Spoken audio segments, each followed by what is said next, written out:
우리 오늘 말씀 제목 다 함께 읽어보시겠습니다. 시작. 교회와 세상을 연결하라. 아멘. 마태복음 5장 13절에서 16절 말씀 우리 다 함께 봉독하시겠습니다. 시작. 너희는 세상의 소금이니 소금이 만일 그 맛을 잃으면 무엇으로 짜게 하리요? 후에는 아무 쓸데 없어 다만 밖에 버려져 사람에게 밟힐 뿐이니라.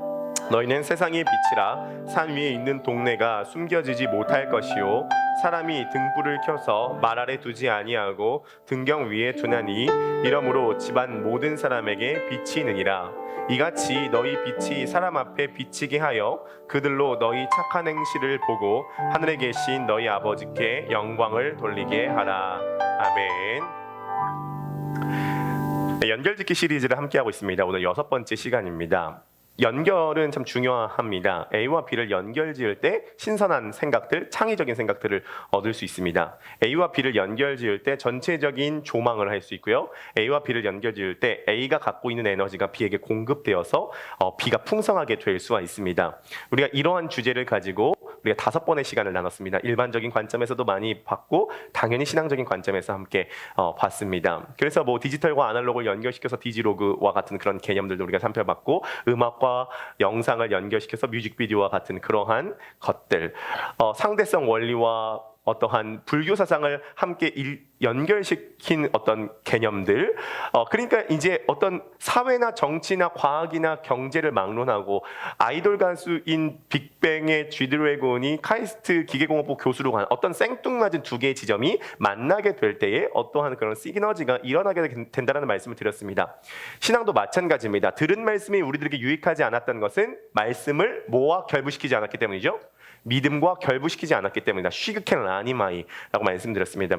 우리 지금까지 5가지 연결해야 된다 말씀드렸습니다. 크로스와 포인트를 연결하라. 십자가의 정신과 내용이 우리들의 삶의 어떤 순간 지점에 연결이 돼야 된다고 말씀드렸습니다. 2번째 시간으로 옛 편지와 새 편지를 연결해야 된다고 말씀드렸죠. 구약과 신약이 연결돼야 됩니다. 구슬이 서말이라도 꿰어야 보배죠. 특히 이거는 중요합니다. 왜냐하면 성경은 이렇게 보면 이런 것 같고 저렇게 보면 저런 것 같아요. 성경을 자기계발서로 보면 자기계발서처럼 보이고 비즈니스를 위한 것으로 보면 비즈니스를 위한 것으로 보이고 삶의 교훈을 주는 것으로 보면 다 그렇게 보이거든요. 어떻게 보느냐에 따라서 성경은 다 그 관점을 보입니다. 그래서 성경 66권이 도대체 어떠한 흐름으로 연결되는가, 그 하나님께서 그리스도를 통해서 행하신 사건, 복음을 중심으로 연결시켜서 보는 것이 매우 중요하다라고 할 수가 있겠습니다. 참고로 말씀드리면 그래서 성경에 비즈니스의 원리가 안 나오느냐, 그건 아닙니다. 삶에 대한 원리도 나오는데 그거는 부차적인 걸로 그냥 어떤 옵션으로 나오는 거지 핵심은 아니다는 것입니다.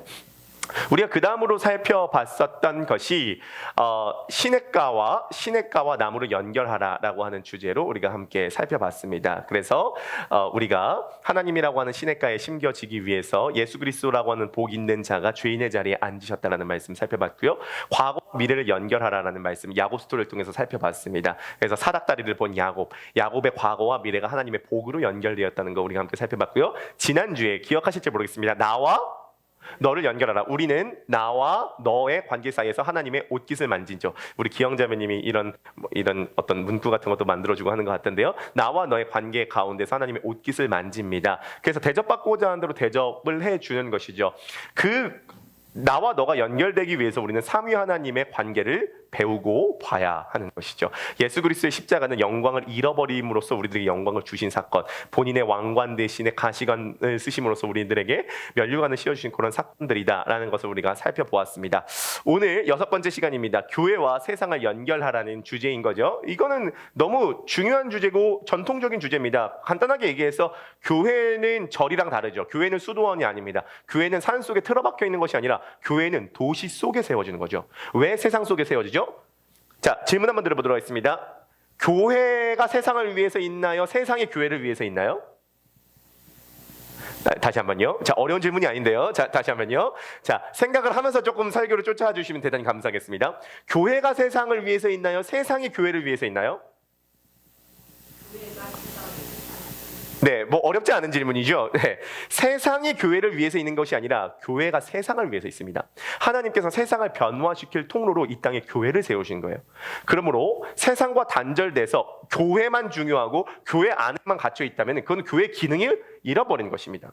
요즘 특히 우리가 안타까워해야 될 것은 뭐냐면은 교회가 개교회 중심적이에요. 우리 교회 중심적이에요. 그렇지 않고 이 땅에 교회들이 중요해요. 교회들을 통하여서 세상을 변화시키는 거죠. 그래서 이 중요한 구호인데, 교회는 그리스도인은 세상 속에 속해 있으나 세상과 구별되는 거죠.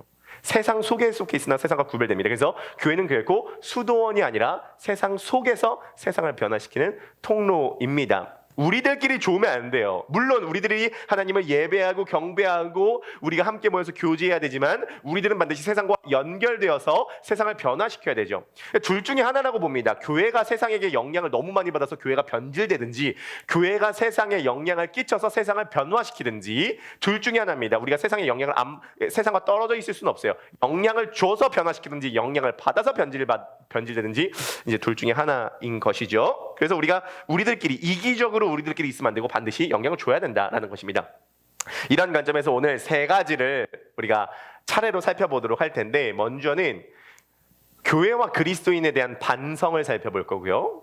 두 번째, 교회와 그리스도인에 대한 변호에 대해서 얘기할 거고, 세 번째, 교회와 그리스도인에 대한 지향점, 나아갈 지향에 대해서 살펴보도록 하겠습니다. 반성, 변호, 지향 세 가지를 살펴보도록 하겠습니다.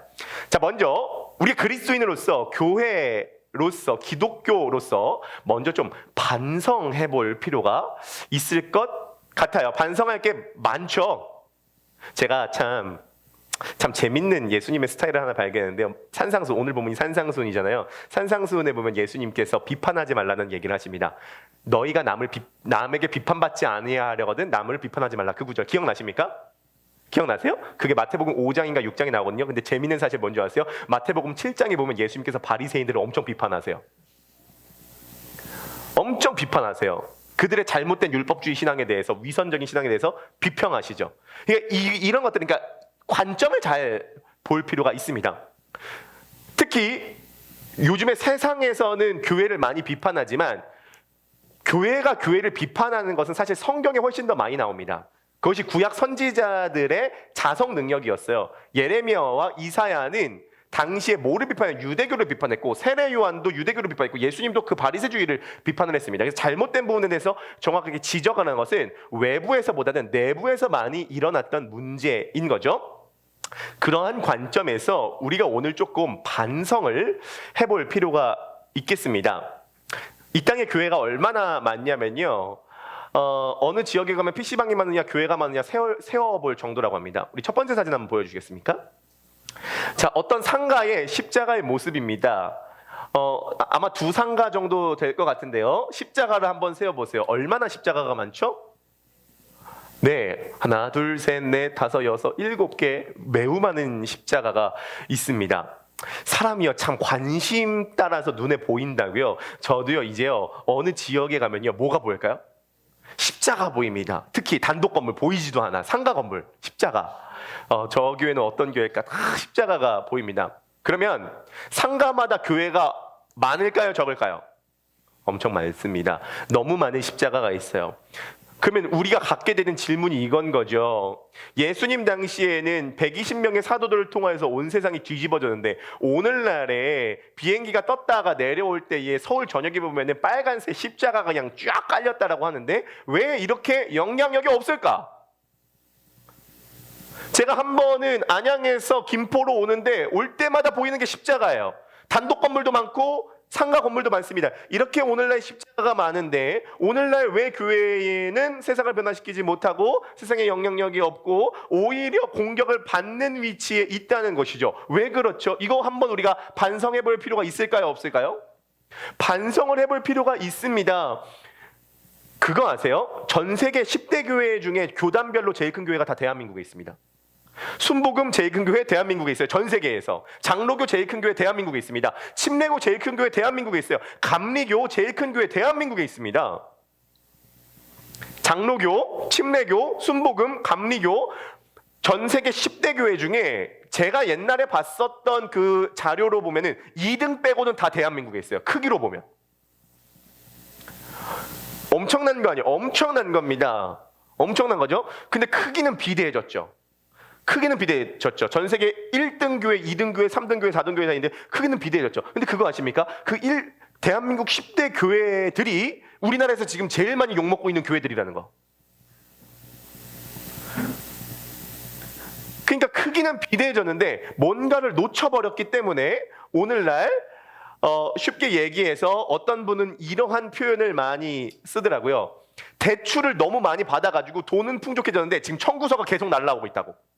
한국교회에 청구서가 지금 계속 날라오고 있다라고 합니다. 크기는 비대해졌는데 뭔가 놓친 상태에서 그냥 성장만 해버려서요.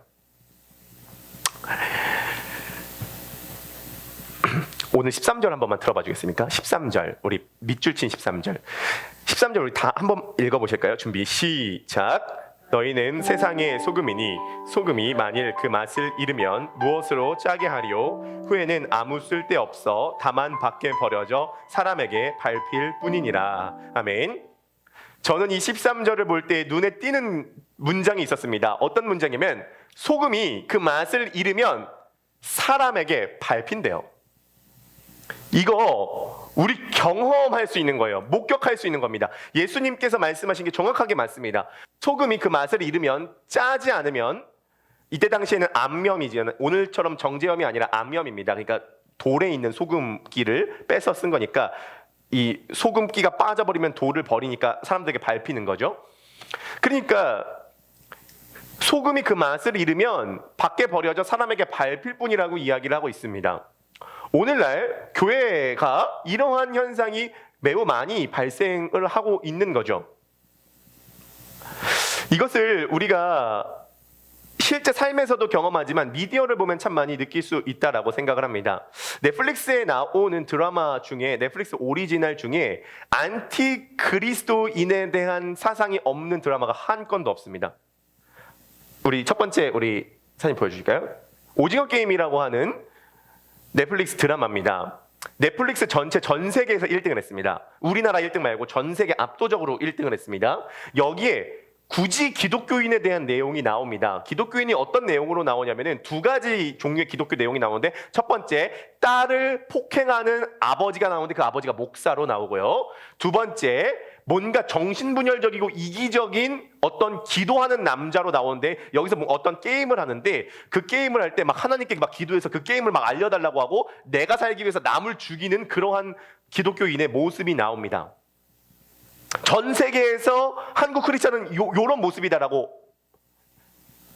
선전했어요. 자, 두 번째, 더 글로리라고 하는 넷플릭스의 이 적입니다. 우리가 이런 것들을 서칭하면서 잘 한번 살펴볼 필요가 있습니다. 왜냐하면 미디어 전쟁이거든요. 불신자들이 다 보는 영상입니다. 여기 보면은 학교 폭력 가해자가 나옵니다. 그 학교 폭력 가해자는 아주 심각하게 이 송혜교 연진이가 아니죠. 동은이, 그쵸. 동은이를 괴롭히는 이 사라 역인데 마약 중독자로 나옵니다. 마약 중독자로 나오는데 그 마약 중독자의 아버지가 중형교회 목사입니다. 근데 그 중형교회 목사도 횡령, 뭐 100억인가 200억 횡령. 중형교회 목사가 어떻게 200억을 횡령하는지 모르겠습니다. 아무튼 200억 횡령하는 사람으로 나옵니다. 자, 세 번째, DP라고 하는 넷플릭스 드라마입니다. 이거 다 넷플릭스에서 1등 했던 드라마입니다. DP는 이제 군대에서 탈영한 탈영병사를 잡는 그런 내용이라고 하는데, 여기에서 보면은 부당하게 사람을 죽이고 은폐시키는 어떤 장군이 나오는데 그 장군이 교회 장로로 나와요. 그래서 예배 드리면서 찬양을 하는 그 순간에 어떤 처리 됐습니다. 누구를 죽였습니다. 이런 보고를 받습니다. 예수로 나의 구주 삼고 성령과 피로써 거듭나니, 그 찬양을 하는데, 교회에서 찬양을 하는데 누가 와가지고 그러한 보고를 하는 내용들이 나온다고 하죠. 반기독교적인 내용이요. 자, 다음 사진. 수리남입니다. 여기는 아예 마약상이 목사로 나옵니다. 왜 목사를 못 잡아먹어서 이렇게 안다는지 모르겠습니다. 마약상이 목사로 나와요. 이 황정민이 마약 대부로 나오는데 이 사람의 역할이 목사예요. 그래서 황정민이 여기서 설교를 하는 장면이 나옵니다. 설교를 하는데 막 할렐루야 뭐 이러면서 설교를 하는데 그 설교가 끝나고 난 다음에 그 신도들이 마약을 먹는 장면이 나옵니다. 이거 의도한 겁니다. 뭐냐면 기독교는 마약이다.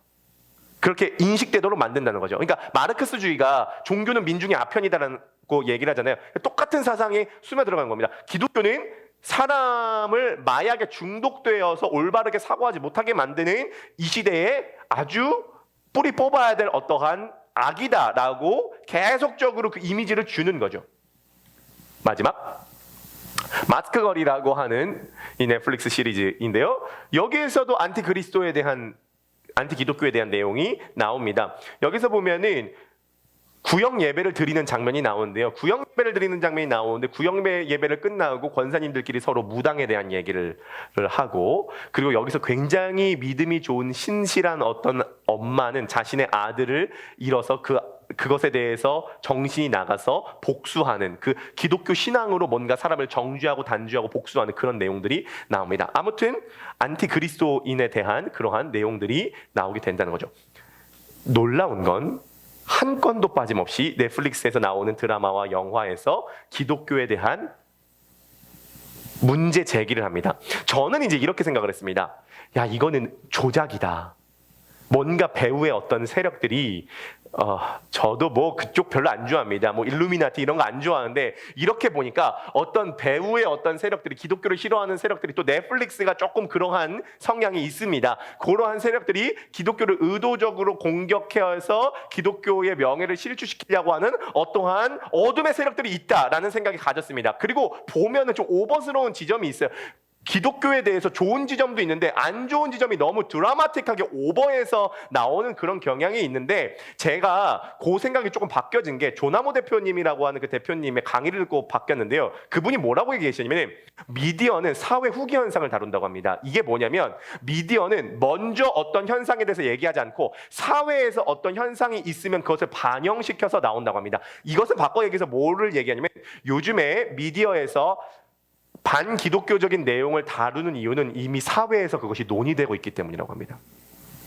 미디어는 사상을 전파하는 것이 아니라 철저하게 자본주의이기 때문에, 철저하게 사람들이 많이 봐줘야 되기 때문에, 사람들이 많이 관심 있는 분야가 아니면 절대로 만들지 않는다라고 합니다. 즉 넷플릭스에서 나오는 안티크리스찬에 대한 내용이 미디어에서 오버하는 것도 맞지만 실제로 사회 현상에서 지금 밑바닥에서 논의되고 있는 내용이라는 것이에요. 소금이 그 맛을 잃으면 밖에 버려져 사람에게 밟히는 현상이 지금 우리들에게 발생을 하고 있다는 것입니다. 이거 외에도 되게 많습니다. 그런 것들을 보면서 그냥 재밌다라고 보지 말고 문제의식을 가져야 됩니다. 지금 그런 것들은 세상이 우리들에게 질문을 던지는 거거든요. 너희 세상의 소금이라며, 세상의 빛이라며, 너희들 왜 이러고 있어? 라고 질문을 지금 던지고 있는 것입니다. 우리는 가슴을 아파해야 되고 고민해야 되고, 어디서부터 문제가 생긴 것인지 원인 분석해봐야 되고, 우리가 뭔가 소금과 빛으로서 기능을 잃어버린 거 아닌지 고민해 봐야 된다는 것이죠. 팀 켈러 목사님은 세 가지를 보통 지적을 합니다. 불신자가 기독교인에 대해서 안티적으로 질문 던진 건 세 가지라고 합니다. 첫 번째, 성품. 왜 교회 다니는데 성격이 그 모양이냐? 두 번째, 전쟁과 폭력. 기독교 역사를 보면은 기독교라고 하는 이름으로 전쟁을 일으켜서 많은 사람들을 학살했다. 십자군 전쟁뿐만이 아니라 인디언을 학살한 것도 기독교인이고, 배타적으로 종교는 사람을 죽이는 역할을 했다. 여기서 한 가지만 좀 말씀을 드리자면, 그래서 신은 없다, 신을 죽여야 된다라고 얘기를 했던 국가가 세 국가가 있었습니다. 20세기에요. 그것이 캄보디아와 러시아와 중국이었습니다. 공산국가였죠. 그런데 신은 없다라고 주장을 했던 그 공산국가에서, 예를 들어 캄보디아의 폴포츠는 킬링필드라고 탱크로 200만 명을 밟아 죽였습니다. 그러니까 꼭 기독교의 신이 없다라고 주장해서 사람을 더 이롭게 만드는 건 아니에요. 사람 안에 있는 폭력성이 이렇게 짙게 있다라는 것이죠. 어쨌든 기독교라고 하는 이름 많은 사람들에게 폭력을 행사한 것은 우리가 역사적으로 부인할 수가 없습니다. 세 번째로 공격을 하는 지점이 뭐냐면, 우리가 반성해야 되는 지점이 뭐냐면 위선입니다. 위선. 우리가 종교에 대해서 가장 분노할 때가 위선입니다. 그죠? 저도 한 번은 오대산에 내려갔다가 산에서 등산하고 내려오는데 삼겹살집에 갔습니다. 근데 스님 두 분이 병풍을 쳐놓고 삼겹살 구워 드시고 계시더라고요. 소주 2병이랑요. 제가 그 모습을 보면서 제가 어떤 생각을 했냐면 차라리 병풍을 치지 말든지, 제가 그 앞쪽에서 병풍 반대편에서 이제 밥을 먹고 있었는데 스님 한 분이 아주머니 맥주 2병이요 이럴 때 먹고 있는 거 뿜을 뻔했습니다. 맥주랑 이 삼겹살이랑 드시고 계시더라고요. 해민 스님이라고 하는 분이 무소유를 주장했지만 나중에 그분이 풀장을 소유하고 있었다는 것을 밝혀졌죠. 그래서 풀소유라고 하는 별명이 붙어져서 완전히 한 번에 나락에 갔습니다. 멈추면 비로소 보이는 것들, 완전하지 않은 것들에 대한 사랑, 종교계를 넘어서 전체 베스트셀러 1위를 항상 갖고 왔던 해민 스님이 풀소유라고 하는 그것을 보고 나락에 가게 되었죠. 그러니까 그 위선적인 모습에 대해서 사람들이 굉장히 많이 분노하는 것 같습니다. 얼마 전에 우리 교회에서도 한 자매님이 찬양 공연에 초청을 받아서 갔습니다. 거기서 그 찬양 전문가들이 찬양을 했습니다. 너무 아름답게 찬양을 한 거예요. 그 이름 강하고 견고한 성루, 그 이름 나의 피난처 되시네. 찬양 공연을 했습니다. 찬양 공연을 하고 기념사진을 찍는데 어떤 그 찬양 공연을 하는 핵심 멤버 중에 하나가 이렇게 얘기를 하는 거예요. CX 졸 X 수고 많았다. 갑자기 이러는 거예요. 너무 깜짝 놀랐습니다. 신발 졸 X 수고 많았다 이런 거죠. 방금 찬양을 했는데 아직 관객들이 나가지도 않았다라고 합니다. 그리고 끝나고 나서 뒤풀이를 하는데 같이 돼지고기집을 갔다고 합니다. 무한리필 삼겹살집. 근데 가가지고 다 소주랑 맥주를 시키고 찬양 공연한 팀끼리 소주랑 맥주를 마시면서 모텔을 잡아놓고 반은 일반말 반은 욕 쓰면서 그 중에 한 명이 뭐냐면 이번 주 금요 예배 때 찬양 싱어 써야 되는데 졸라 귀찮네 뭐 이러면서 이렇게 얘기를 하게 됐다는 거죠. 그러면 그 참석한 자매님이 그런 얘기를 하더라고요. 차라리 그럴 수 있다. 술을 마실 수 있다. 욕을 할 수 있다. 오케이. 뭐 방을 잡을 수 있다. 뭐 그럴 수 있다. 그러면 찬양 공연을 하면 안 된다. 찬양 공연을 해놓고 왜 그렇게 하느냐. 그 위선적인 모습 보면 거기에 참석했던 불신자들이 그런 모습을 보고 얼마나 이중성을 느끼면서 분노하겠느냐라는 것입니다. 우리가 반성해야 될 지점 뭔가 놓치고 있다는 것이에요. 그래서 사회 후기 현상으로 다루고 있는 넷플릭스의 드라마를 보면서 넷플릭스를 욕할 게 아니라 실제로 예수님의 말씀을 돌이켜봐야 됩니다. 소금이 그 짠맛을 잃으면 밖에 버려져 다만 사람에게 밟힐 뿐이니라 라고 이야기를 하고 있는 것이죠. 누구를 정죄하기 이전에 우리 자신을 볼 때에 우리가 어떤가 한번 살펴볼 필요가 있겠습니다. 자, 첫 번째 반성을 살펴봤습니다. 두 번째 이제 변호를 좀 하도록 하겠습니다. 오늘 보면 13, 14, 15, 16절 다시 한 번만 우리가 한번 읽어보실까요? 네, 한번 다시 한번 읽어보도록 하겠습니다. 준비, 시작.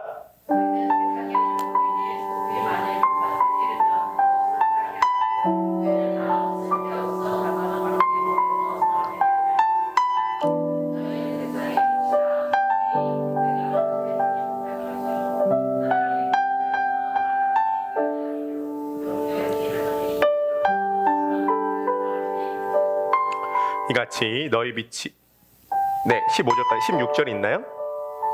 지 너희 빛이 사람 앞에 비치게 하여 그들로 너희 착한 행실을 보고 하늘에 계신 너희 아버지께 영광을 돌리게 하라.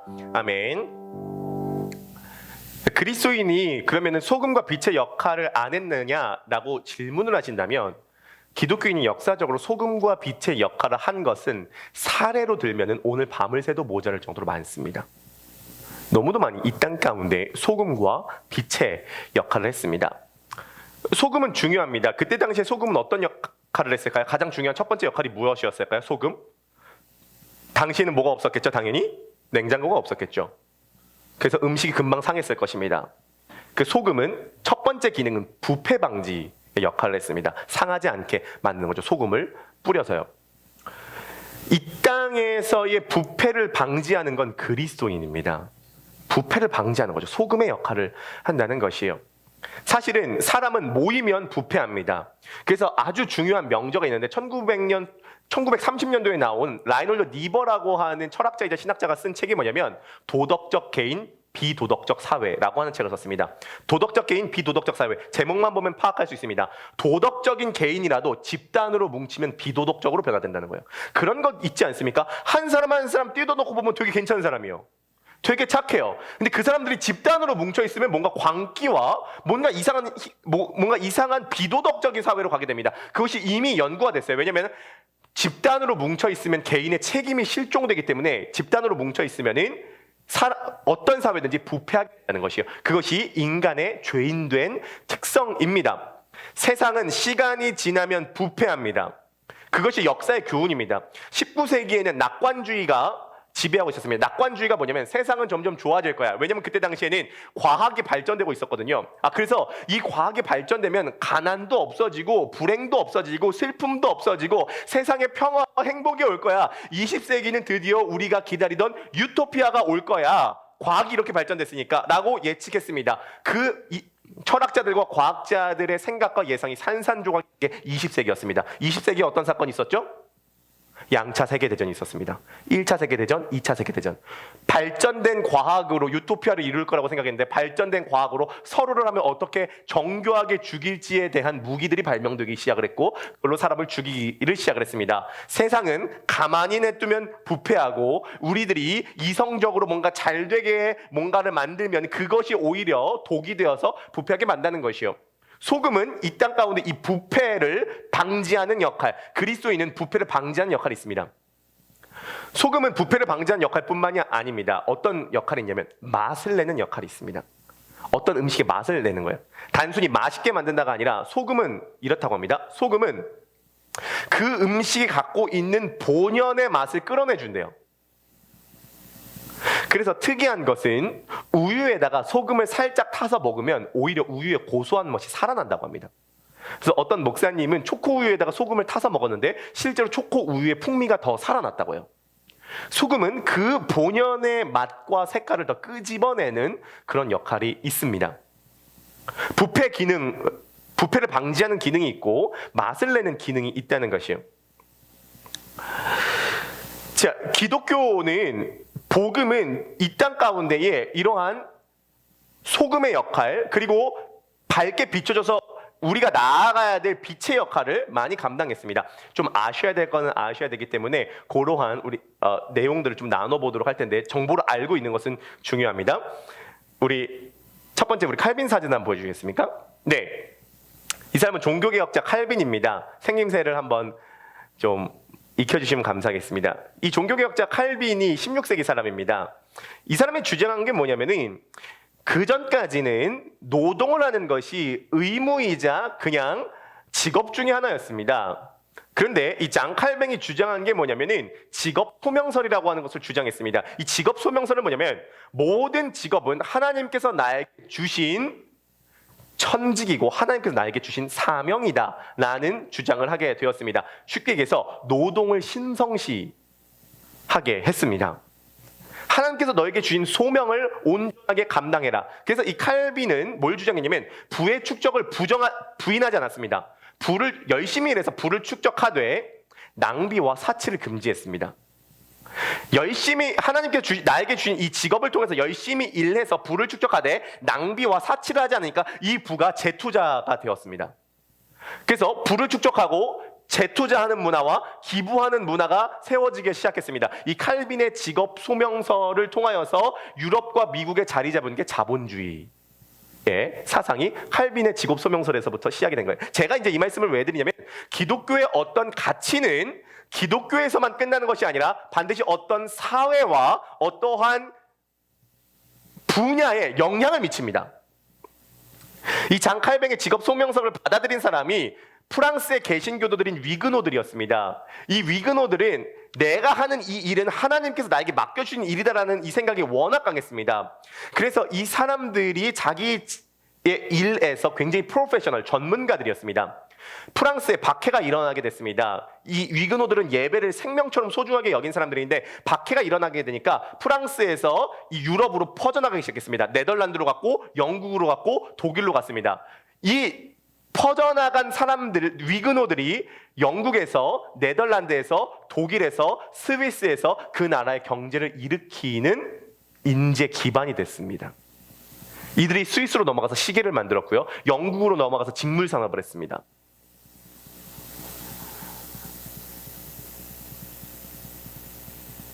그래서 그 경제들을 일으키게 된 거죠. 자, 두 번째 사진 보여주시겠어요? 네, 이 사람은 마틴 루터입니다. 종교개혁자 마틴 루터죠. 이 마틴 루터가 주장했었던 것은 무엇이냐면은 만인 제사장설이라고 하는 걸 주장했습니다. 이것은 이것입니다. 그 전까지 카톨릭에서는 하나님께 가려면 사제를 통해서 하나님께 갈 수 있다고 생각을 했습니다. 그래서 내가 뭔가 회개할 거리가 있으면 하나님께 직접 하지 않고 사제에게 가서 고해성사라는 걸 했습니다. 그래서 사제를 통해서 하나님께 회개가 된다는 것이죠. 근데 마틴 루터가 주장한 게 뭐냐면 그때 당시에 그래서 계급이 있었습니다. 사제가 위에 있었고 그 교황이 그 위에 있었고 일반 백성이 그 밑에 있었습니다. 근데 마틴 루터가 주장하는 게 뭐냐면 성경을 보니까 성경은 그렇게 얘기하고 있지 않다는 거예요. 성경은 예수 그리스도를 믿는 모든 사람이 하나님 앞에 다 제사장이라는 것이죠. 그래서 만인 제사장이라는 거예요. 내가 사제를 통해서 하나님께 갈 필요가 없고 내가 하나님께로 간다면 중보자 대신 예수 그리스도를 믿는다면 그 예수 그리스도를 통하여서 우리는 하나님께로 갈 수 있다라고 하는 그러한 것을 주장했습니다. 이 마틴 루터의 만인 제사장설에서부터 어떤 사상이 생겨났냐면 민주주의가 발흥했다고 합니다. 그러니까 잘 보세요. 칼빈의 직업 소명서를 통해서 자본주의가 발생했고, 그래서 그 막스 베버라고 하는 철학자가 프로테스탄티즘의 윤리와 자본주의라고 하는 책에서 주장이 그것입니다. 이 칼빈의 직업 소명설이 자본주의로 나가게 됐고, 그 자본주의는 오늘날의 이 불평등을 만드는 자본주의가 아니라 정말 소중한 자본주의입니다. 칼빈의 직업 소명서를 통해서 자본주의가 발전하게 됐고, 마틴 루터의 이 만인 제사장을 통해서 민주주의, 모든 사람이 평등하다, 인간 위에 인간 없고 인간 밑에 인간 없다라고 하는 모든 사람이 평등하다라고 하는 민주주의가 발전했습니다. 그래서 칼빈과 루터를 이해하지 못하면 유럽과 미국을 이해하지 못한다는 말이 여기서 나오게 된 것이고, 종교 개혁이 르네상스와 더불어서 근대를 연 가장 중요한 두 가지 사건 중에 하나라고 하는 것이 여기서 나온 것입니다. 뭔가 복음에 들어가서 그 내용들을 파헤쳐 내다 보니까 인간이 나아가야 할 방향과 우리 안에 있는 본연의 맛이 뭔가 살아나게 되는 그런 일들이 일어나게 됐다는 거죠. 16세기를 넘어서 18세기, 19세기를 좀 넘어가 보도록 하겠습니다. 우리 다음 사진 보여주실까요? 네, 이것은 18세기, 19세기 미국에서 일어났었던 대각성 운동이라고 하는 그 운동의 주역들입니다. 대각성은 총 3차로 일어나게 됐습니다. 첫 번째 주역 조나단 에드워즈, 두 번째 주역 찰스 피니, 세 번째 주역 D.L. 무디. 그래서 D.L. 무디를 통하여서 거기에 성경학교에 있던 사람들이 선교사로 오신 그 선교사들이 어디로 오시면 한국으로 오시게 된 거죠. 그래서 대각성 운동 1차, 2차, 3차의 운동으로 한국까지 선교가 오게 된 거예요. 그래서 우리 뿌리를 잘 알고 있을 필요가 있어요. 맨 위에 있으신 분이 이 조나단 에드워즈 분이십니다. 대각성 운동, 18세기, 19세기 있었던 이 대각성 운동은 미국 전체에 매우 큰 영향을 미쳤는데요. 이 대각성 운동을 통해서 있었던 것이 뭐냐면 절제 운동, 인권 운동, 교육 운동입니다. 이때 생겨나게 된 것이 주일학교, 다음 세대가 중요하다 해서 이때 주일학교가 생겨나게 되었고, 여성 인권, 이런 것들이 이때 생겨나게 되었습니다. 원래는요, 우리가 지금 당연하게 생각하고 있는 것들이 있잖아요. 인권이 중요하다 그런 얘기를 하지 않습니까? 사람이 중요하다. 왜 사람이 중요하냐는 거예요. 그 근거가 어디 있죠? 유물론적인 사고방식으로 보면은 인간이 아메바에서 진화했다 그러면 이 사람을 존중해야 될 근거가 사라집니다. 이 사람을 존중해야 될 근거가 사라져요. 사람을 존중해야 될 근거는 오로지 성경에밖에 없습니다. 성경에 쓰는 모든 사람이 하나님의 형상대로 지음바 되었다라고 하는 것을 주장하죠. 그래서 이 대각성 운동을 통하여서 다시 한번 인권이 존중되게 됐습니다. 원래 어린이 인권도 바닥에 처박혀 있었습니다. 어린이 인권이 바닥에 처박혀 있다는 것이 동화 어디에 나오죠? 성냥팔이 소녀. 성냥 사세요, 성냥 사세요 해서 성냥을 판 거죠.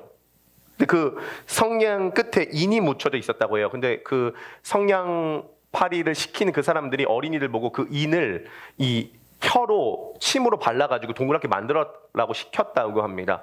근데 그 인이 독성 물질이라고 해요. 그래서 어린이들이 그 인을 혀로 핥다가 나중에 이빨이 녹고 나중에 턱까지 다 녹았다고 합니다. 그래서 성냥팔이 소녀를 보면 더 이상 성냥을 팔지 못하는 소녀에게 퇴직금으로 성냥 한 박스를 주죠. 성냥팔이 소녀가 어린이잖아요. 성냥 사세요, 성냥 사세요 하다가 나중에 사람들이 성냥을 사지 않고 추위에 오들오들 떠니까 자기가 퇴직금으로 받은 성냥을 다 불로 피워서 따뜻하게 몸을 녹이다가 동사에서 죽는 게 성냥팔이 소녀에 나오는 거죠. 원래 어린이가 그러한 대접을 받았다는 거예요. 여성도 그런 대접을 받았다는 겁니다. 노예가 그런 대접을 받았다는 거예요. 근데 왜 노예 해방을 주장했냐? 왜 어린이 인권을 주장했냐? 왜 여성 인권을 주장했냐? 인간은 누구나 다 하나님의 형상대로 지음받은 하나님의 작품이기 때문에 존중해야 된다라고 하는 운동이 일어나서라는 거죠. 그것이 18세기, 19세기 미국에서 일어나게 되었고 인류 최초로 노예를 해방하는 사건이 일어나게 됐습니다. 오늘날 우리가 당연하다라고 여기는 소중한 자산들이 다 기독교 운동에서부터 일어나게 되었고 이 대각성 운동은 오늘날의 미국을 만든 기초를 만나게 되었다는 것입니다. 역사적 선례들을 보면 복음이 기독교가 세상에 빛과 소금의 역할을 한 케이스는 너무나 많습니다. 자, 첫 번째 우리가 반성했고요. 두 번째 변호했고요. 세 번째 이제 지향입니다. 우리가 나아갈 방향에 대해서 우리가 한번 살펴보도록 하겠습니다. 어떻게 우리가 세상의 빛과 소금이 될 수 있는가? 간단합니다. 다시 복음 앞에 서야 된다는 것이죠. 우리 얘기를 많이 나눴으니까 찬양 한 곡 하고 좋겠는데 우리 C코드 잠시만요. 좋겠어요.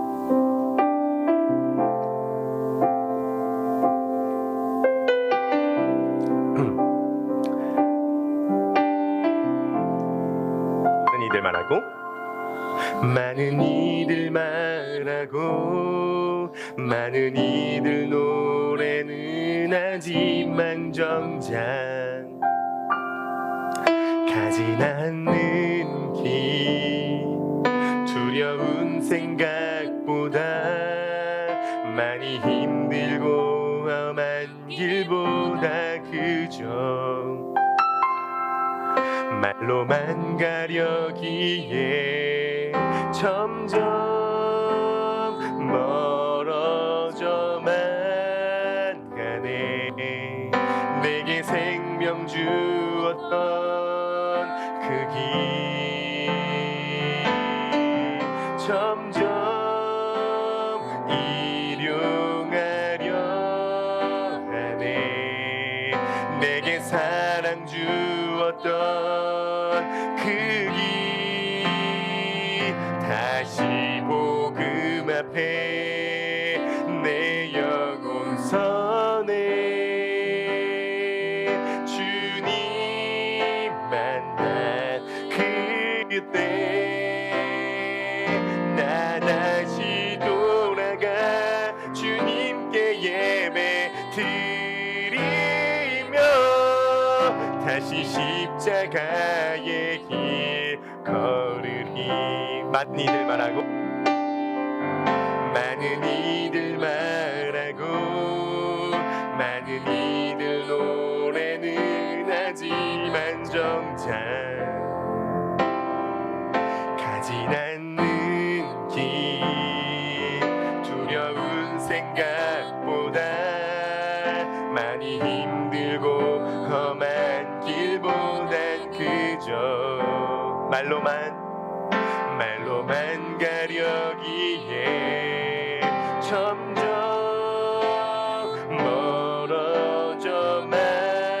멀어져만 내게 생명 주었던 그 길 점점 이용하려 되네. 내게 사랑 주었던 그 길 다시 복음 앞에 내 영혼 선해. 주님 만난 그때 주님 만난 그때 나 다시 돌아가 주님께 예배 드리며 다시 십자가의 길. 그럼 한 번만 더 다시 복음 앞에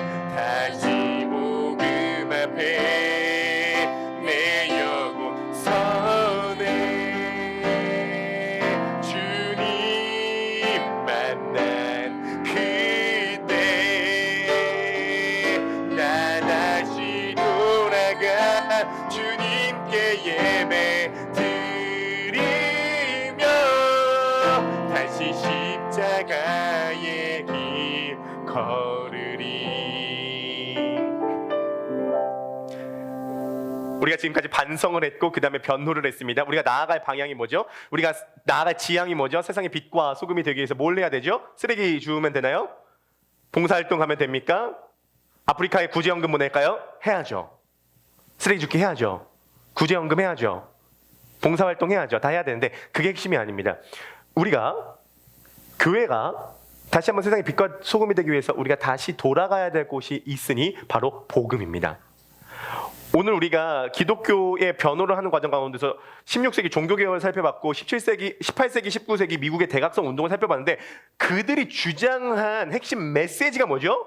루터가 주장한 게 뭐냐면 우리 서로 평등하게 지냅시다. 그거 주장한 게 아니거든요. 루터의 시작은 뭐냐면 로마서 1장 17절을 보다가 오직 의인은 믿음으로 말미암아 살리라. 복음에는 하나님의 의가 나타나서 믿음으로 믿음에 이르게 하리라 함과 같으니 오직 기록된 바 오직 의인은 믿음으로 말미암아 삶과 살리라 함과 같으니라라는 그 구절을 보고 여태까지는 내 노력과 내 공로와 내 힘과 내 선행으로 하나님께 내가 의인이라고 칭함받을 수 있을 거라고 생각을 해왔는데 성경을 다시 보니까 로마서를 다시 보니까 갈라디아서를 다시 보니까 내가 내 힘으로 하나님께 닿을 수 없는 존재인데 그리스도께서 이 땅 가운데 오셔서 율법의 의를 다 지키셔서 십자가에 달려 돌아가셨는데 내가 그 그리스도를 믿음으로 말미암아 그리스도의 의가 나에게 전가되어서 내가 하나님 앞에 의인이 될 수 있는 거구나 라고 하는 그 메시지를 재발견하게 되었을 때 거기에서부터 종교개혁이 시작이 났고 거기에서부터 칼빈의 직업소명설이든지 만인제사장설이든지 복음이 재발견됐을 때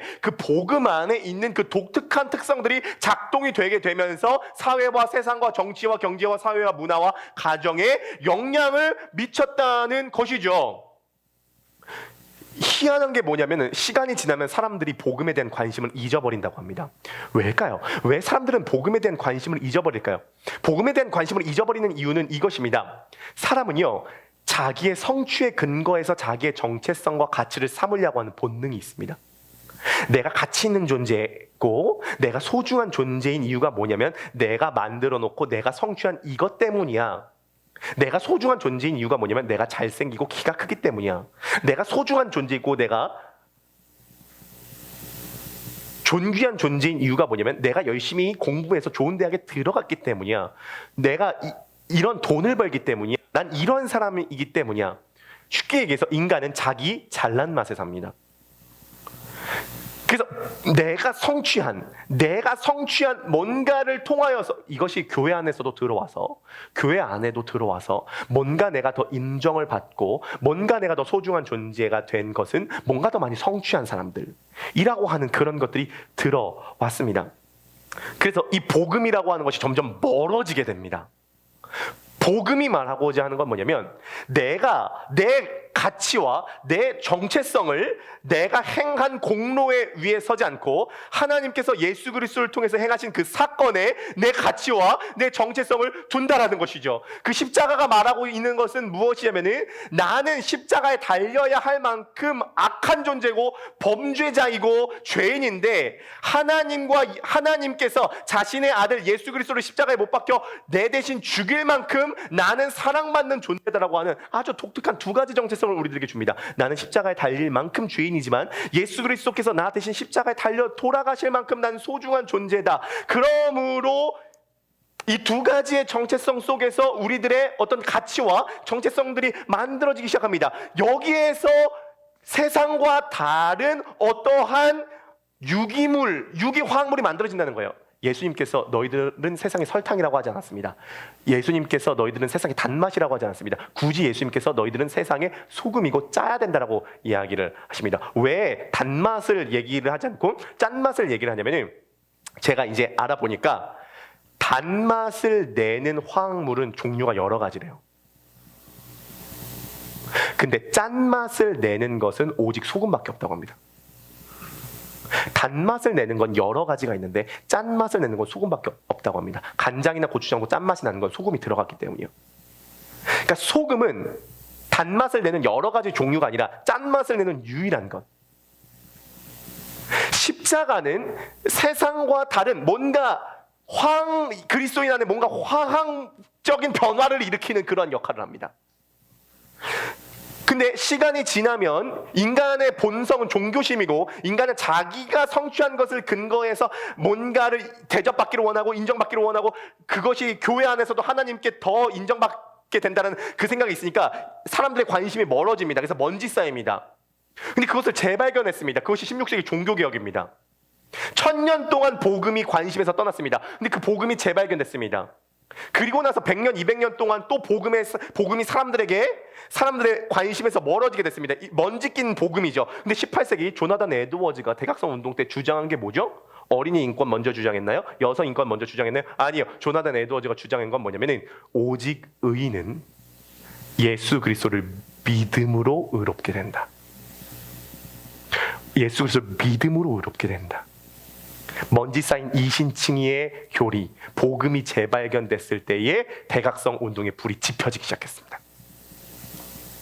그리고 교회가 부흥할 뿐만이 아니라 사회 변혁이 거기서부터 일어나게 됐다는 것이죠.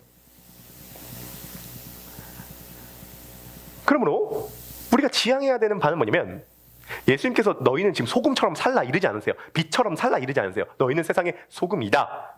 여기서 너희는 강조법입니다. 쉽게 얘기해서 너희만이 세상의 소금이다. 너희만이 세상의 빛이다.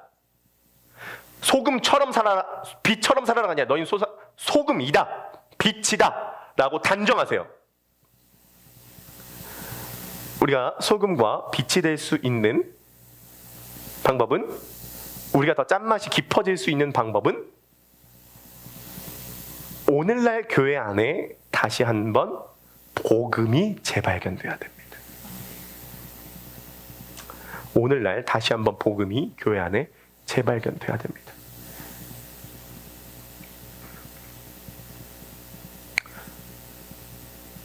(16세기) 종교개혁에서 그랬던 것처럼, 18세기, 19세기 대각성 운동에서 그랬던 것처럼 복음이 재발견돼야 됩니다.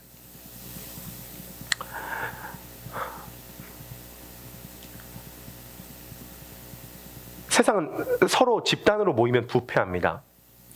그러나 그 부패한 곳에 빛과 소금인 그리스도인이 한 명 있다라고 생각을 해보세요. 자, 예를 들어 이런 것입니다.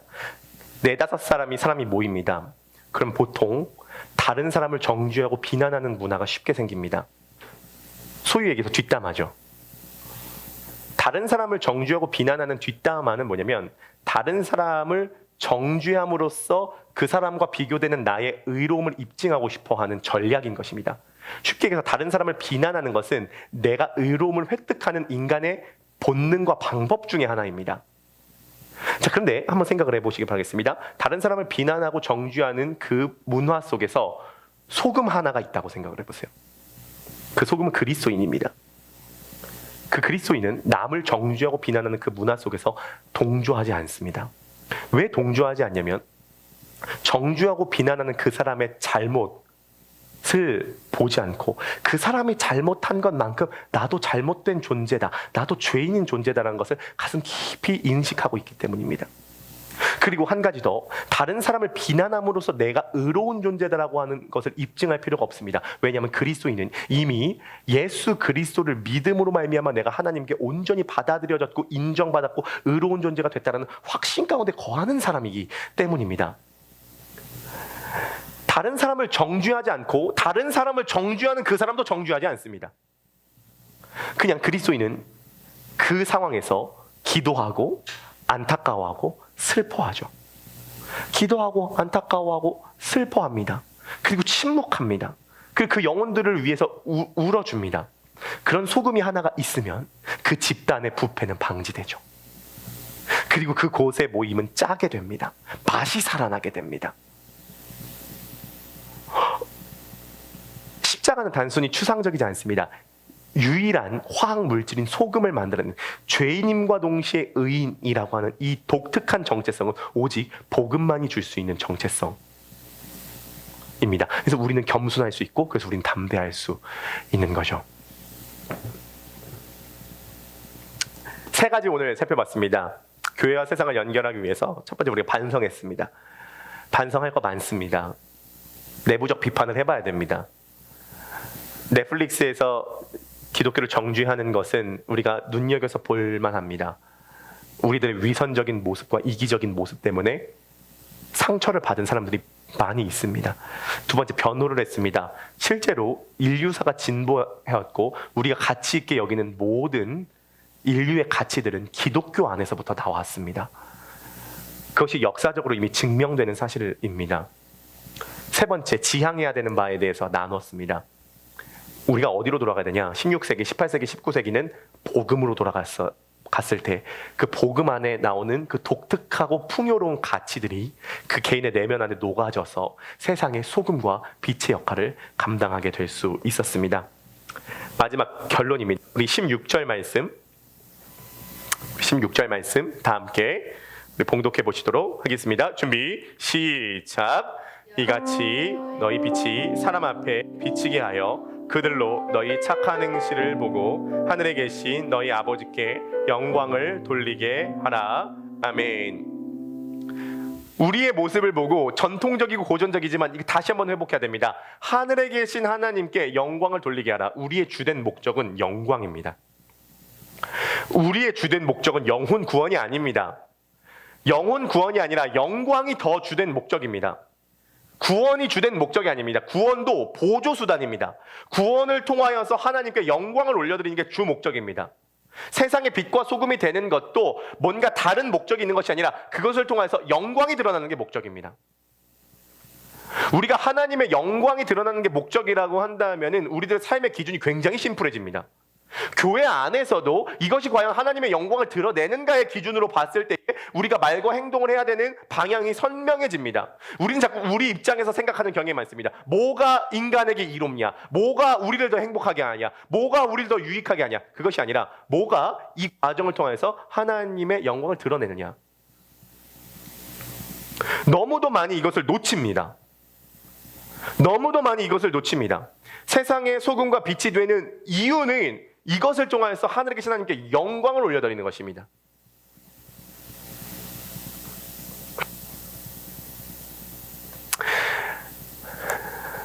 교회 안에 있는 이 복음이, 복음적 삶이 세상과 연결될 때에 하나님의 영광이 드러나게 되기를 바라겠습니다. 결론을 이제 마무리하도록 하겠습니다. 그럼 그 세상이 어디냐? 세상을 너무 크게 생각하지 마시기 바라겠습니다. 무슨 국가 분쟁 조정하는 사람만 세상의 빛과 소금이 되는 것이 아닙니다. 제가 이번 한 주일 동안 책을 보면서 가장 마음에 와닿는 문구를 일주일 동안 묵상을 했는데요. 그거 한번 틀어봐 주겠습니까? 우리 한번 읽어보실까요? 시작. 하나하나의 만남은 세계 질서의 상징이다. 네, 전 굉장히 감동받았습니다. 하나하나의 만남이 세계 질서의 상징입니다. 세상이 어딘지 아십니까? 세상이 어디냐면 하나하나의 만남입니다. 하나하나의 만남이 세상입니다. 그 세상 속에, 다른 말로 세계 질서의 상징인 하나하나의 만남 속에 빛과 소금, 복음적 삶이 작동이 되실 수 있는 저와 여러분 되시기를 주님의 이름으로 간절히 축복합니다.